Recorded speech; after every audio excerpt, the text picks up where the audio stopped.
ఈరోజే కామద ఏకాదశి. వరాహ పురాణంలోని శ్రీకృష్ణుడు ధర్మరాజు సంవాదం. ధర్మరాజైన మహారాజు ఒకరోజు భగవంతుడైన శ్రీకృష్ణునికి నమస్కరించి చాలా ప్రీతితో ఇట్లా అడిగిను: ఓ జనార్దన, చైత్రశుద్ధ ఏకాదశి పేరేమిటి? ఈ ఏకాదశిని ఆచరించిన ఏమి ఫలితం కలుగును?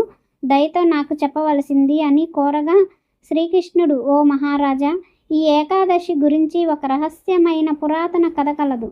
దానినే నీకు చెప్పబోచున్నాను, భక్తితో వినుము అని ఒకప్పుడు దిలీప మహారాజు గురుదేవులైన వశిష్ఠ మహర్షిని ఈ ఏకాదశి వ్రత మహిమను గురించి అడిగిను.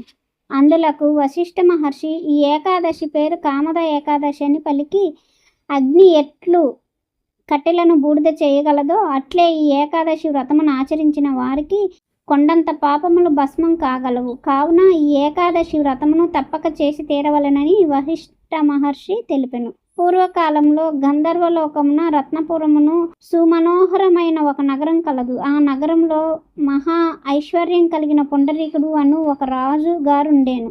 గంధర్వులు, అప్సరసులు మరియు కిన్నెరులచే సేవింపబడుచు ఆ రాజు ఆనందంతో ఉండేవాడు.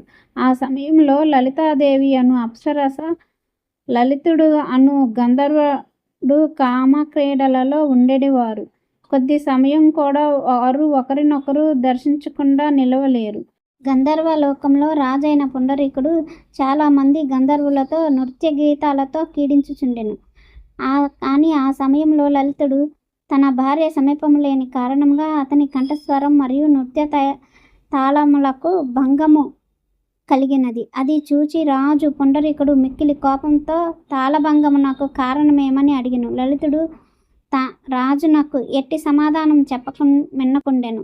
కానీ అక్కడ ఉన్న కర్కోటక అను నాగు లలితుని విషయము తెలుసుకొని రాజుగారికి ఇట్లు చెప్పసాగిను: మహారాజా, లలితుడు భార్య అయిన లలితాదేవి దగ్గర లేని కారణంగా వీరికి తాళస్వరం భంగము కలిగినది.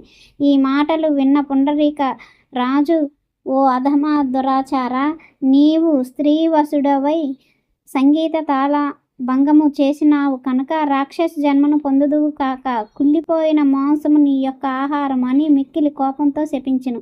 భర్తకి రాజుగారిచ్చిన శాపం విషయం తెలుసుకున్న లలితాదేవి దుఃఖముతో అతడు శృంగి మహర్షి యొక్క ఆశ్రమునకు వెళ్ళిరి.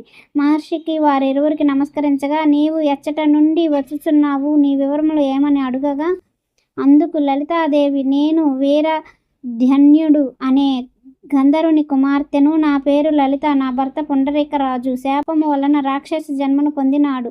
అతనిని నా వెంట డోల్కొని వచ్చినాను. దయతో నతనికి మరలా గంధర్వ జన్మ ఎట్లు లభించగలదో తెలుపమని కోరెను. ఆమె కోరిన విధంగా వచ్చే చైత్రం శుద్ధ ఏకాదశి అనగా కామద ఏకాదశి ఉపవాసంతో భగవన్నామ స్మరణతో నీ యొక్క భర్తను ఈ వ్రత పుణ్య ఫలము దానము చేసిన రాక్షస జన్మ తొలగును అని తెలిపెను.